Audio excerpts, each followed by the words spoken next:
Hello, everyone, and welcome back to a special episode of Collider Games Podcast. My name is Dennis Den. I'm here in studio with... What's up, guys? It's your boy, Dorian. And also through Skype, we've got Caboose. Caboose, how you doing? Doing good. Happy to be here to talk about the year in gaming. Yes, the year in gaming. And also, I want to mention that we're doing this top 5 games.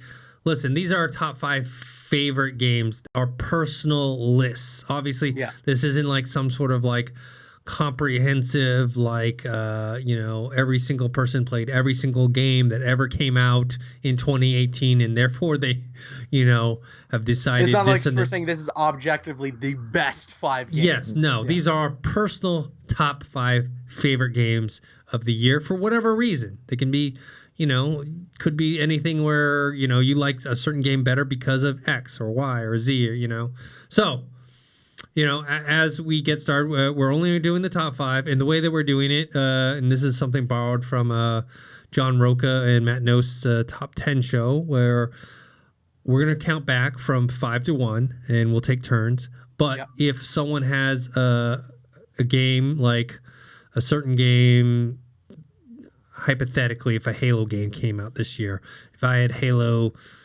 6 and it was on my list at number 4, but Caboose had it at number 2, we would wait until Caboose announces at number 2 to talk about the game. So that's how it goes. So let's get started. Number 5. Let's start off with Caboose. What is your number 5? For my number 5, I actually chose Celeste. This came out like way earlier on in the year. And it's just a really cool stylistic game. It's a side scroller.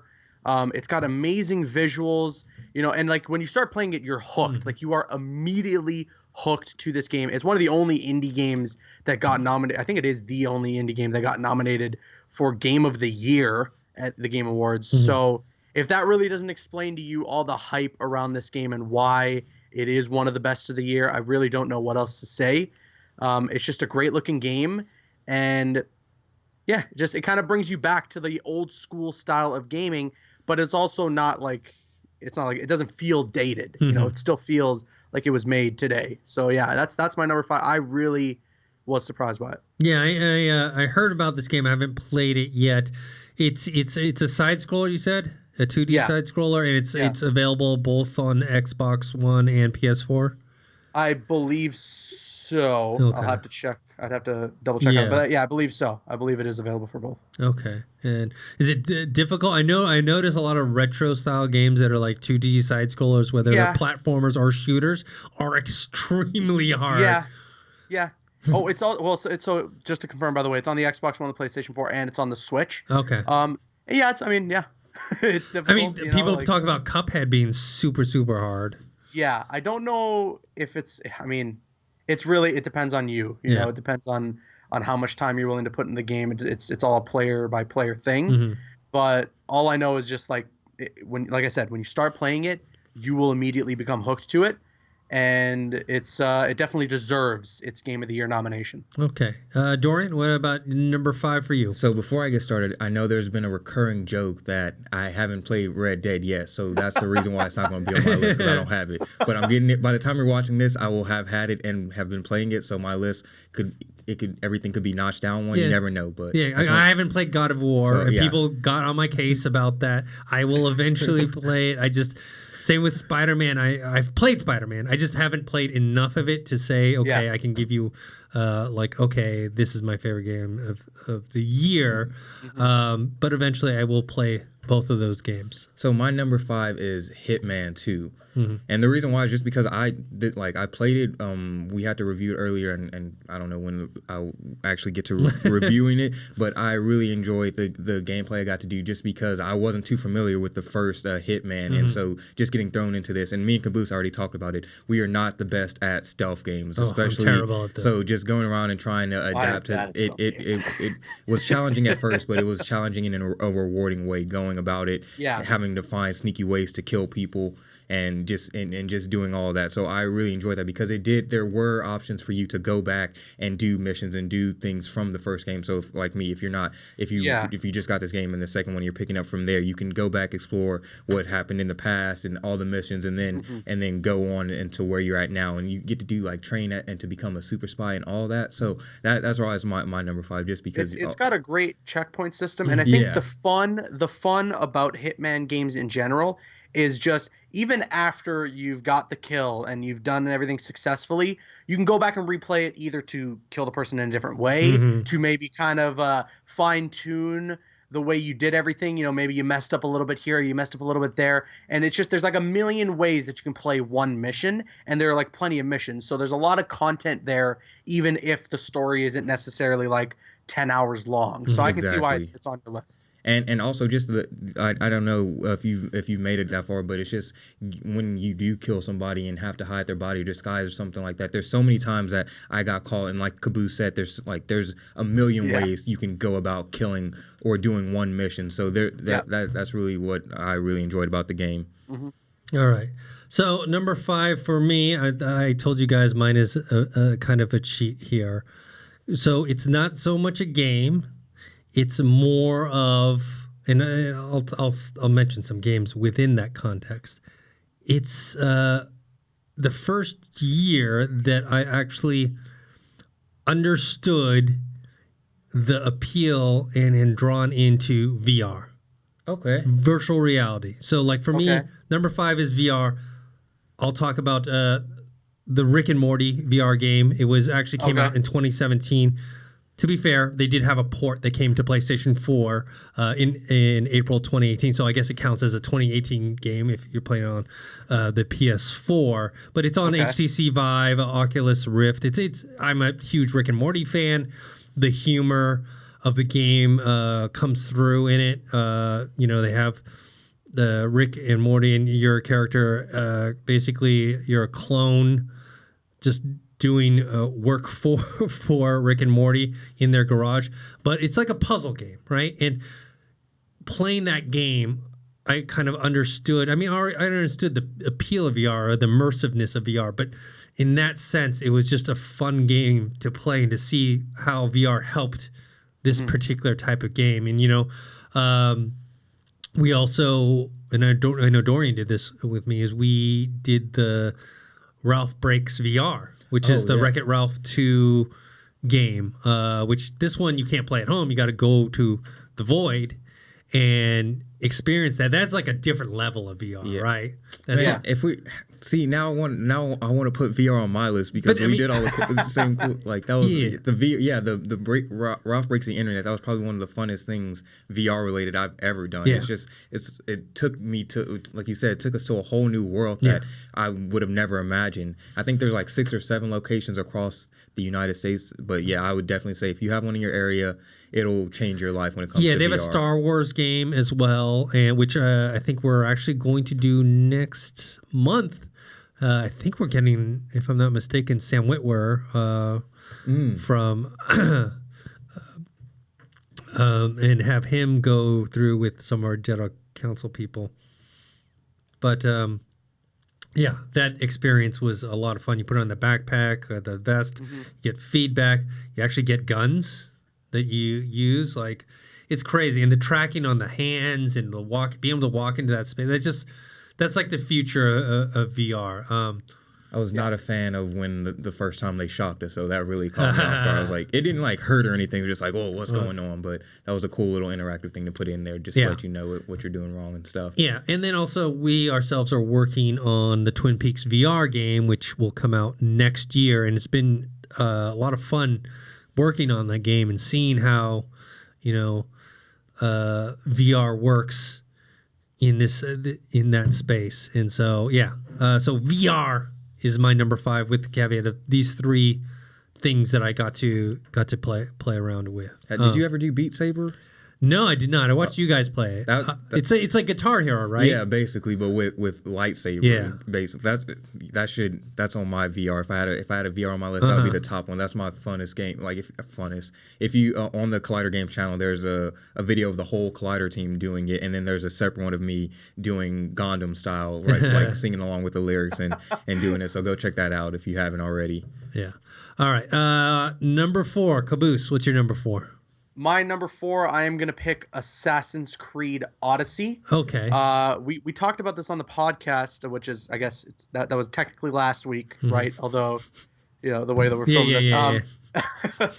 But yeah, like I said, this was such a huge surprise for the year because the Assassin's Creed series just, obviously, it's not necessarily been bad, but it's been on the low, I'd say, for a little bit. And this was a huge bounce back and like honestly a monumental one. It's one of the best in the franchise, and I guess we'll get into a little bit more. Yes, because one of us has it higher up on our list, so we'll talk about that in a few moments. All right, what's your number 4? My number 4 is Just Cause 4, okay. And I didn't do that on purpose. But, but yeah, in my review, the best way I could put it is this is out of all the games this year, this is the Michael Bay of the video games this year in terms of explosions and action sequences and all of that. And if you're a fan of the Just Cause franchise like me, this is, besides like they haven't given us online gameplay or co-op gameplay yet, that's one thing I hope they do incorporate in the future, but this is everything like you could have asked for in terms of what villain is he going to fight? He's going to fight a effing tornado, like doing all of that type of stuff. Just it was awesome, and it, like I said, it felt like I was playing through a movie, and literally there's a missions in there where there's a video director visiting the town, and you have to do stunts and all of that for her. That's so cool. you're basically living through his life as a movie star while he's still trying to save the world. So yeah, I just had a lot of fun with that, and it's one of the games that I've played this year that I find myself keep going back to, because even though you like completely take over all land and save everybody, there's still side missions. There's still, because one of my favorite things is the gliding. Yeah. Caboose, I'm talking about in terms of the gliding, like his full body suit. There's so many. There's so many. Yeah, his wingsuit. They upgrade that so well, and just playing all those different stunt missions, trying to fly through all those rings and all of that, it never gets bored. Like it's one thing I compare to like with the Spider-Man, all the missions that you have on there that kind of seem repetitive at times. I never felt super repetitive when I was doing all the side missions with Uncharted. I mean, not Uncharted, Just Cause 4. All right. My number 4 is an unconventional pick. I know you guys won't have it. It's a game called Florence. And it is not on any system. It's for your phone. Okay. It's for Android and iOS. It's, interestingly enough, it is in coordination with Annapurna. The movie studio, the one that does a lot of independent Annapurna pictures. That's starred by Megan Ellison. They've done movies like Lawless, The Master, Zero Dark 30, Spring Breakers, Her. Like, they do those type of movies, like more indie style. They did The Ballad of Buster Scruggs that came out on Netflix with the Coen brothers, Phantom Thread, Detroit. Like, those are the type of movies. They make more art house type movies. So this game, it's only 45 minutes long, I would say, and it's think about like Telltale, where it's like a story, it's an interactive kind of story, but even less in terms of like, it's almost like an interactive comic book, because everything is like hand drawn, and then you do these little puzzles to progress through it, and it's a love story, and there's this character you play as this girl, and like you just do these little things. It's not like action heavy, it's not anything, but it's just an interesting way to tell the story, and the way you do the puzzles, the colors, the shapes, the things you do, they all kind of coincide with the feeling and the mood of your character. And so, like I said, it's not super complicated. It's very easy to play. I think it's one of those. My girlfriend doesn't play video games. Free? No, it's not free, but it's like $3. Okay, I could do that. Yeah, It's something like something like my girlfriend would play because it's not, it's not an action game. It's a story, emotional based game. Even the dialogue, it's not even dialogue. They just you can just see the emotions through the way that the characters are drawn. So it's just an interesting way to think of games and it being something different. Like, look, it's never going to be my number one favorite game of the year because I do like more involved games, but it's something that I don't play mobile games. Like, I'm not one of those people that play all those, like, I don't play Candy Crush. I don't play all those, like, kind of tower-based, defense-based games that everyone plays. I can't even remember all the names of them because they have so many now. Like, you can just throw out a name and it sounds like a mobile game. If I say King of Conquest, is that a game? That's an actual game. Okay, but just mix around those words. Conquest Emperor. I bet you it's a game. You know what I mean? I'm pretty sure it's a game. There's so many of those styles, so I don't play those. Not that they aren't fun or anything like that. I'm not knocking anyone that's playing. It's just I don't have enough time to be sitting there on my phone playing these games, and those games like never end. So that's my number 4. All right, Caboose, what's your number 3 game? My number 3. Okay, so let me say and preface by saying that my top 3 could have all been interchangeable. Okay. Like my top 3 games could have easily been my number 1s or my number 2s. Like my last 3 games could have been an either or spot. Like I was going back and forth on all of these. All right, so it might be controversial, but my number 3 is God of War. There's another one we will talk about more in a little bit. Because one of you have it on your list as well. But just to give you my brief thoughts, you guys got at me in the comments on one of our podcasts. So I've had the game. Yeah. My brothers just had it. So I went over to my brothers, picked it up, and marathoned it. And yeah, the hype is real. This totally lives up to expectations. It's incredible. It's an amazing story. The game looks beautiful. And the gameplay is so satisfying. The combat is amazing. That axe is the coolest thing ever. It is so much fun to use. But yeah, it's my number 3. I know that some people are probably going to be upset it's maybe not higher. But like I said, my top 3 here, they could have all swapped in between spots because it's just they're all that good. But yeah, that's my number 3. But been a good year for games. For sure. What's your number 3 doing? My number 3 is Tomb Raider. Okay. No one else has it on the list, so you can talk all you want about it. Okay. No, but seriously though, like this is another game that's following its predecessors in turn. This is the third game in the trilogy. What's the subtitle on this one? Because the Shadow first of the one? Tomb Raider. Okay. Shadow of the Tomb Raider, Rise of the Tomb Raider is the last one. Let me make sure. Yeah. I'm pretty sure it's Tomb Raider, Shadow of the... Okay.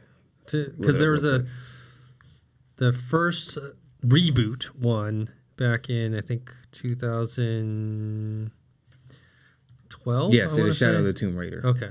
And the second one was called Rise, right? Mm-hmm. The second one was Rise. Yeah. The first one was just called Tomb Raider, and then Rise, and then this is Shadow. And one thing that they're actually doing now is following in Spider-Man's PS4's DLC. They're doing DLCs. They're not as long as Spider-Man's, but they're doing DLCs every other week, I believe. It's about 7 of them, where it's co-opable as well, if that's a word. But you and your buddy can go play online and solve mazes and defeat enemies and stuff like that, which I'm still doing, which is pretty cool. But just in terms of gameplay, this is the storyline itself. Besides, I had a little problem with the ending, just a little small problem, but overall it was one of my favorite games in terms of story from this year alone. It's just it followed up its previous games. And one thing that you touched on in your with your game with the cell phone game is how the characters emote without even saying anything. You saw a lot of that in Lara. I got so much crap on that this year. Lara Croft. Laura Croft, but just to see her in this different light than we've seen her in the past, because we're used to her being so badass and taking charge, but she really messes up in this game, and she owns up to her fuck ups and just says like, yeah, I messed up, but you get to see the vulnerable side of her and her relationship with the other characters, and just the village of Paititi. It was just so beautiful, and I said it earlier, but it reminded me of Uncharted 4 in a lot of ways, and Uncharted 4 is probably one of my favorite games in the past. So just it felt reminiscent of that, but from Laura's perspective. So that's why it's my number 3. Yeah, I mean they definitely took the reboot took their inspiration from the Uncharted series. So no doubt that it takes from that. I did see they had a trailer for the latest DLC, The Pillar, that just came out this week. The thing is, like, it's doesn't feel as big of a game as like these like God of War, like Spider-Man, but I think the story itself, like if you take away the grand scale of all of it and just look at the story itself, I think it's a really good story.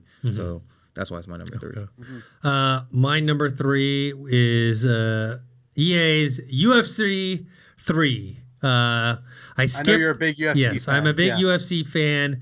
This one was an I skipped 2.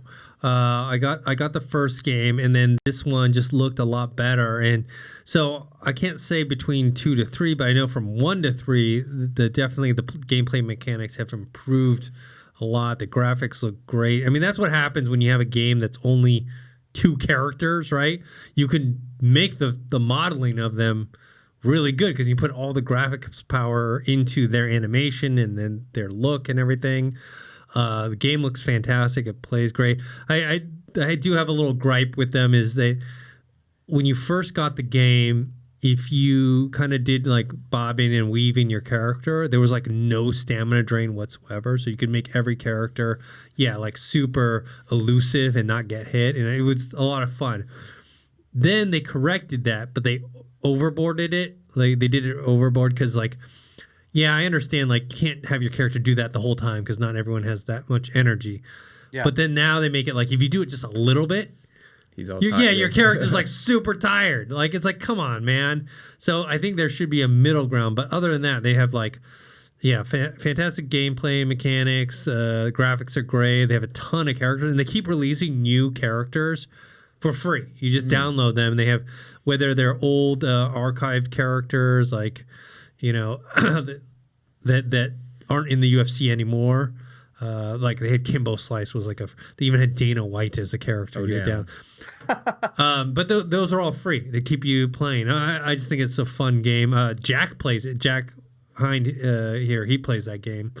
It does look realistic as crap. When y'all were playing, I turned around. I was like, is that actual match going on? What pay-per-view is on right now? So I had a blast playing it. Still keep playing it. It's one of those ones where you just pick it up. They have also, those career mode stuff, and those are always fun where you create your own character and you have them go through training camp and build themselves through the minor leagues of MMA and then get to the UFC. So always fun to play that. All right. Number 2, Caboose, what's your number 2?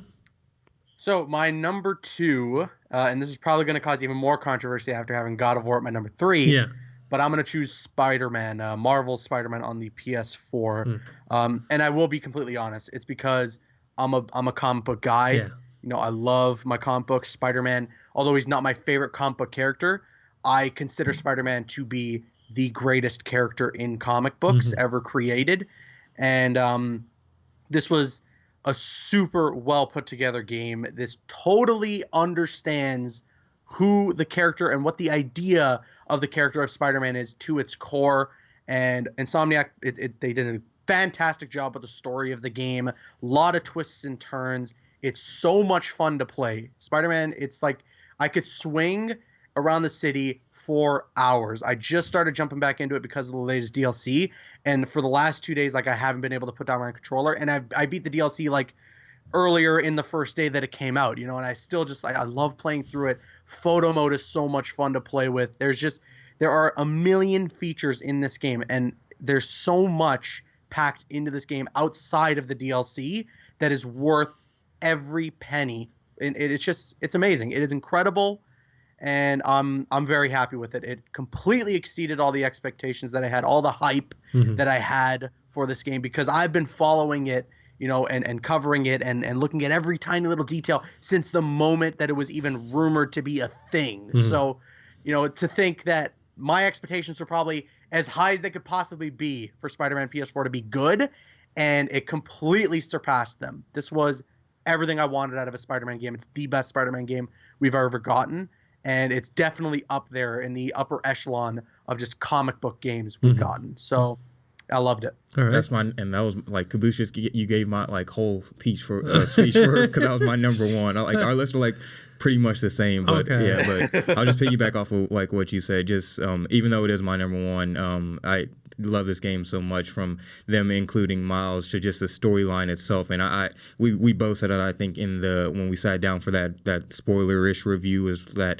they were able to capture the universe of Peter Parker and his world within the first 5 minutes, and then just from there you're like, you're sold, and this is your game. So that, like, pretty much everything you just said is why I pretty much feel the same way about. That's why it's my number one. Is just from the gameplay to the story to the graphics to, like you said, you could swing in New York swing in New York just for hours without getting bored or anything like that. It's just so beautifully done and well made, and the voice acting as well. That's one thing in games I never really looked at, but the voice acting from Yuri as Spider-Man, just he honestly deserved the Character of the Year award at the Game Awards. He was unbelievable, but that's why it's my number one. Okay, let me give you a Sophie's Choice, which, if you guys don't know, it's where you have to pick between two impossibly difficult choices. Would you rather have played Spider-Man on PS4, or would you have rather watched Spider-Man Into the Spider-Verse? Oh, bro. There we go. Oh, there you go. Pick one. Wait. Pick one. So are we saying, like, if we could have had one or the other be the only one that exists? Yes. Oh, yeah, I'm giving you the Sophie's Choice. Oh, right here. I'd have to choose Spider-Man PS4. Okay. Playing it is just a whole nother experience. So easier for you. I'm looking at Dorian, and Dorian is like... But Caboose, if you take away Into the Spider-Verse, then you take away the whole... Like, they already got a sequel made. They already got... I mean, not made, but a sequel and a spin-off announced. You take off that whole universe. You take away that same thing from Spider-Man PS4. We lose the sequel that's hyped up. Come on, Dorian. You got to make a choice. No, I got to... Into the Spider-Verse is like my favorite movie. I gotta go into the There we go. So we got one for the game and one. They're both fantastic. Yeah, we shouldn't have to make them compete. I just want to see Dorian struggle and sweat. Oh man, that was I'm going Into the Spider-Verse. I don't know, man. But think about it, Dorian. If there's a second game, you're going to be able to play probably as Miles, to be able to play as him. No, well, let's count sequels. Let's say 2018. You got a choice. You only can do one or the other. I got it. Yeah, I'm sticking with Into the Spider-Verse. Okay. That's my movie. Okay. Nice. That was my number two is a game that you had at your number 4 spot, Caboose. Assassin's Creed Odyssey. Yes. This game, fantastic game. You're right. The Assassin's Creed franchise itself, it's one that I don't play every single one. I kind of, depending on what they're about. Is the ones that I'll play. It's not that the games are bad, but yes, it's kind of grown stale in a way, just because, we had answered a question on last week's podcast about Halo, and it, is it getting tiresome or whatever. I think Assassin's Creed for some people, and maybe even including myself, was like, okay, kind of, I know what this is about, and I've got it down. Where this one, it was different. I mean, the setting is different. I mean, you really could have called this game just Odyssey. I mean, obviously, for marketing purposes, you want to call this Assassin's Creed Odyssey because you want to tie into a popular franchise. But if they had come out and said, and Ubisoft was like, we're making a game called Odyssey, and it takes place in ancient Greek times, I don't think anyone would have batted an eye. You know what I mean? Yes, they would have noticed the similarities to Assassin's Creed, but they would have been like, okay, they took that engine and then they made this new game with it. I love the graphics for this game. The It's different. It's weird because when I kind of try and compare the graphics between this and Red Dead Redemption 2, it's two different styles of graphics. They're both third-person action adventure games, but the environments are completely different. Where I think Red Dead is like more of a subtle, like, you see like the way the sun kind of cuts through the trees Assassin's at dawn. Creed really wants to let you know, like, look how pretty this game is. Yeah, exactly. Like you can go on a mountain top or hillside in Assassin's Creed and just pan, and you'll see like the ocean, beautiful oceans and mountains and the sun coming through. And so it's kind of that kind of pretty. Where like, and you're running along the beach and the water. Yeah. The water is fantastic it looks so in good. Assassin's Creed. And I like playing. You can pick whether you want to be Alexius or Cassandra. I pick Cassandra. It's just cool playing the characters. A lot of voice dialogue and going around, and there's definitely a lot of story into it, and it's a different type of story than what we've gotten in previous Assassin's Creed. So if my number one, which spoiler alert, it's Red Dead Redemption 2, if you hadn't guessed already, if Red Dead didn't come out, then Assassin's Creed would easily have been my number one game of the year. Yeah, no, I totally agree. It's a phenomenal looking game. It's got great gameplay mechanics. The combat is like it's just like God of War for me. The combat is so satisfying in Assassin's Creed Odyssey. Like, it's so much fun when you finally take that guy down that you've been fighting against and trying to counter and stuff. And it's just a really fun game. It's got a great story. There is a lot of story there. You really have to sink your teeth into this game. It's a huge game. You have to put in a ton of hours into it. And that's always good. I always respect a single player game that's willing to pack that much into it and not have it just feel like, it's lazy filler content. It feels like there is actually a lot to do here, and it's like content that's worth putting the time into. So that's what's really good about it. And yeah, it is a freaking beautiful game. This definitely does everything in its power to push these next generation consoles to their limit in terms of graphical power. So yeah, I can totally see why it's your number two. Yeah, and look, it isn't my number one, but there are two things that it does better than Red Dead 2. One, it's in terms of difficulty level, it's a better, where Red Dead is pretty easy. I wouldn't say like easy game, but you know what I mean? Like, even if you fail, it's not that hard to pick up. Like where Assassin's Creed, man, there has been times, fighting certain bosses that I wasn't ready for, and having to keep fighting them over and over, or going elsewhere to level up and go back and fight them. And so that difficulty level is a little bit higher, and I kind of enjoyed that.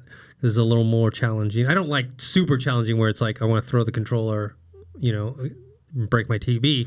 Yeah. But a little difficulty is better. And then two, in terms of the combat, there's more branching out of the specialties that you can do versus Red Dead is pretty standard, right? Yeah. You can fire different type of guns. Shoot him in the head. Punch him. Yeah, you can do only so much in that regard. But story-wise, I even though Assassin's Creed is great, Red Dead, I give that edge to. So I'm assuming, Caboose, Red Dead is your number one? NHL 19 is my number. No, of course, Red Dead Redemption 2 is my number one. I mean, what else can we say about this game that we haven't been saying, first of all, in like the first couple weeks that it was out on the Collider Games podcast, and just from what we've been talking about now, this game is a freaking masterpiece. And let's just totally not talk about online for a second. Okay. When this game first launched, it was a single player only game, right? Yeah.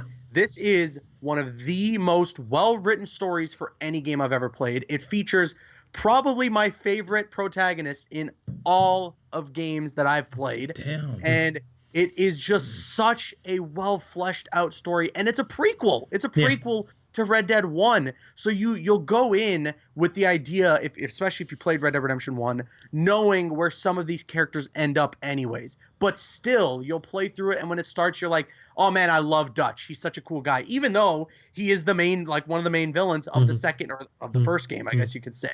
or you'll go in like, oh, well, I know John Marston ends up being the main character in Red Dead 1. He's not going to die in this one, but still you'll be on the edge of your seat if he's put in a life or death scenario. And that's something that you have to give credit for to Rockstar for being able to write these characters so well, and this ensemble works so well together. And just like Dorian was saying earlier and talking about, voice acting and performances in games, this was definitely a year where I really caught eye to it more than I have in previous years, because Roger Clark as Arthur Morgan is so good. He's so subtle in the character development that you get from him, and when you start to understand who he really is, and the fact that he's a bad guy, it is so good. And then of course online came out, that put a bit of a bad taste in people's mouths. But like I said, when the game launched, when we were first talking about it, it was a single player game. And we consider, just as Dennis, you've said this in previous podcasts, the online is just kind of like an added bonus thing. It's a little bit of a bonus. What the real meat is to the bone here is the story, and Red Dead Redemption 2 features probably the most captivating story I've experienced in any game ever. It is so good. It's not just my game of the year. It's probably like my game of the decade, game of my entire life. It's one of my favorite games ever, and it's because it actually. And I think you were on the same board with me, and we're probably in the minority here. Where while I quite enjoyed the first Red Dead, I didn't put it up there like other people did. Like the way I talk about Red Dead 2 is the way other people had talked about Red Dead 1. Right. And when you talk about like the storyline and all of the kind of the characters and it being in that world, I was kind of lacking that in the first one. A lot of the missions I was like, okay, I'm gonna go do this now, or you know what I mean, where this game, I like every single mission I feel fully invested, and even the side little ones I'm like, okay, I'm gonna go do that, I'm gonna do I still don't, the random ones that like people are like yelling at you while you ride your horse along the road, those I still don't really do those, but I'm talking about just like the ones that aren't the main mission but still are kind of side missions. Stranger quests, those are great, and everything about this game is fantastic. I mean, I know there are complaints about the controls, and I'd say my biggest complaint is that the way the inventory system works, like it's not very easy to use, especially when you're like in battle and you want to like pick a different gun or drink a potion, or you know what I mean, like.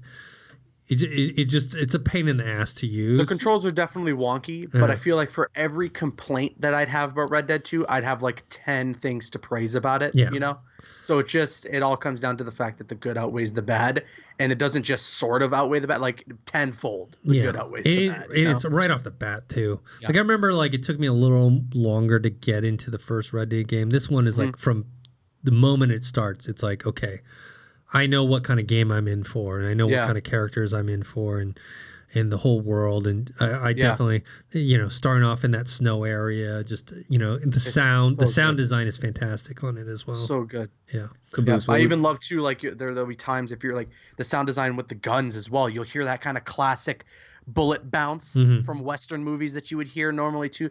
Just the attention to detail is there's so much. Packed into just a $60 game. It's unbelievable. It's unbelievable. Yeah, I would definitely recommend playing the game with headphones on. So you hear like every little sound. Damn, then I don't have headphones for my Xbox yet, so I guess I should probably get it for the PS4. But Caboose, I was gonna ask so voice acting wise, who would you give the award to? Do you think Roger Clark or Yuri?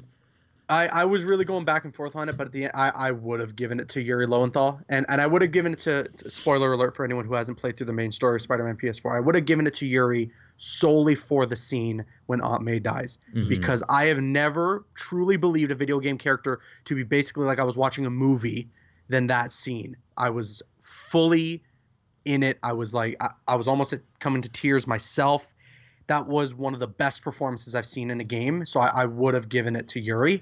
But I'm not upset that Roger Clark won. He was amazing. Didn't they both do performance capture or? I think so. I think Yuri. I know Yuri did, but I'm not sure about Roger. I'm not sure either, but I'm pretty sure that they did. Yeah, I mean I don't know, but I mean, I'm thinking about how much facial animation that would have gone on. I think performance capture would have been the way to go, because otherwise trying to animate that much emotion in there would have been quite a lot. Given I just don't know how much Yuri did for Peter Parker, because they had like a specific actor that they did, that they used the likeness of for Peter. So I don't know if that actor was the one who did some of the motion capture, or if Yuri did, or maybe it was a mix of both. Who knows? Yeah. And then Spider-Man was your number one game of the year. Yes. Then I mean, I would say like right now, a lot of people, those three are the ones that people are talking about the most for game of the year: Red Dead 2, Spider-Man, and God of War. Those are the three that people were like, okay, it's got to be at least one of these three. Yeah. And then everything else is kind of just on the Yeah, I mean, like I said, for me, Assassin's Creed was one of my favorite games of the year, but it came out in the year with Red Dead 2. For Spider-Man. Yeah. For Spider-Man, Dorian, what would you say was your favorite moment, like in the story? Favorite moment. Fighting. Top one. I guess one of the top moments, besides us, because y'all know I love Miles, besides actually getting to play with him for the first time, I think fighting the final boss battle between you and Doc Ock, and when he like beats your ass and rips off your mask and just he's like, and then you realize like Peter's like, oh wait, he knew I was Spider-Man and he still chose to hurt me. Then just seeing that in his face, just like, damn. So that's probably like my top moment. I don't know if that's probably my favorite moment. What about you? For me, it's probably when you first see the Sinister Six form, because it wasn't since like the Spectacular Spider-Man cartoon where you could really see the Sinister Six fully realized outside of comic books. You know, they tried to do it with the movies, didn't really work out. So like seeing the Sinister Six come together and taking on Spider-Man, like beating him down, it was really cool. And then of course, we had that final member be the reveal of Doc Ock. So that was probably my favorite moment. But then a close second is definitely the final boss battle against Doc Ock, because it's so good. Like the action in it is great. The storytelling that's there, the performances, again, Yuri just crushes it as Peter during that scene when he finds out that Doc Ock knew he was Peter the whole time. Oh man. Caboose, are you sure this isn't your number one game? I know, it's really close. I know. Like I said, my top three, either one of them could have been my number 1, 2, or 3, So, yeah. I feel you. All right, let's do a quick recap before we sign off. Caboose, 5 through 1. What do you got?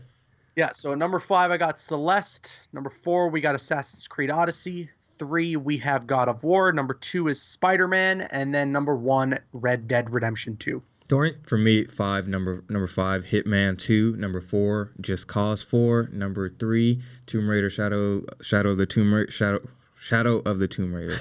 Yeah. 2, God of War, and number 1, Spider-Man. Okay. Number 5, I cheated with VR, which was, Rick and Morty virtual reality / the Wreck-It Ralph Breaks VR, and the Twin Peaks VR game, just VR in general. 4 is the mobile game of Florence. 3, EA's UFC 3. 2, Assassin's Creed Odyssey. Number 1, Red Dead Redemption 2. So as we start wrapping up this podcast, people in the YouTube comments, post your top 5 games of the year that you played, and maybe you have some similar thoughts, and maybe you have some differing thoughts. Before we go, what are you guys looking forward to in 2019? A big thing that you already touched on, I'm kind of looking forward to, is just the development and how much more we're going to get into virtual and augmented reality, how that's going to start blending the video games and live action into this one thing. So I'm really excited about that. Of course, the biggest thing I'm gaming-wise, I think I'm most excited for is Last of Us 2. That's what I've been waiting for this whole time. So give me that, and I'm pretty set. And hopefully we get your little Cyberpunk game as well. Not my Cyberpunk game, but the one I'm looking forward to, the Cyberpunk 2099. Caboose, what about you? Yeah, no, I'm hoping that Last of Us 2 is coming out next year as well. I really want to get my hands on that game. So, I'm hoping for that. Mortal Kombat 11 looks, although we haven't seen gameplay, I'm very excited for it. NetherRealm has been firing on all cylinders with their latest batch of fighting games, between Injustice Gods Among Us, Mortal Kombat X, Injustice 2, and then now coming up with MK11. They've been doing a really great job. So I'm looking forward to MK11. I'm looking forward to Marvel Ultimate Alliance 3. That was a big surprise at the Game Awards, and that's coming out next year as well. Anthem, very cautiously optimistic about it. We talked a lot about it. It looks good, but it's also EA, so I don't know. Crackdown 3 is another one where I kind of have that same feeling for it, where it looks really fun, and Terry Crews is great, so being able to play as Terry Crews sounds like it'll be a good time, but I don't know. It's been delayed so much. It's been taking so long. I hope it ends up being really, really good and a ton of fun. I'm just looking forward to whatever we got coming. A lot of great games on the way. It's gonna be a good couple of years. This was an amazing year for games. Oh yeah, so for sure. That 2019 can somehow manage to top it. I just had a random idea. They should do a VR type Into the Spider-Verse just to let you flip between worlds. That'd be dope. That would be sweet. Yeah, I'm definitely looking forward to advancements in VR. It hasn't hit the mainstream yet. I think once they're able to get a single unit where you don't need a PC and you don't need to put up little tracking pods, and that's, I think, when things will start taking off. But I'm looking forward to advancements in that area. And then also, plenty more games. We had a great year this year. All right, guys, that's it. Dorian, where can people find you? You know where to find me, guys. You can find me on Twitter at Dorian Parks and Rec, because Parks and Rec is better than The Office. And then on Instagram, it's Dorian Parks. Caboose? You can find me on Twitter and Instagram at Caboose EK, and right here on the Collider Games channel, giving you guys all the latest and greatest in gaming content. And you guys can find me on Twitter at ThinkHero, Instagram, Dennis.tzng. Make sure to subscribe to this YouTube channel, youtube.com/Collider Games. Subscribe to our Collider Games podcast on the Collider Factory feed. We also have a bunch of other ones for Movie Talk, Heroes, Jedi Council, sports, and all that good stuff. And until next year, we'll talk to you guys later.